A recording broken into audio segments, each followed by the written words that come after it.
This video describes how to customize the machine sounds for various functions. First, you select the Apps button, then User Tools. Now select Screen Features, and then Sound. Within this screen, the system volume can be adjusted. The sounds for notification, operation invalid, operation completed, fax transmission finished, fax reception finished, log in, log out, warm up, auto reset, sound of less urgent level, sound of urgent level, and blank page detected can be customized.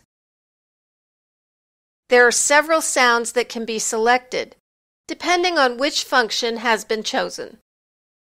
For example, when selecting notification sound, the options include no sound, sound of beep, and sounds of tap 1 through 4.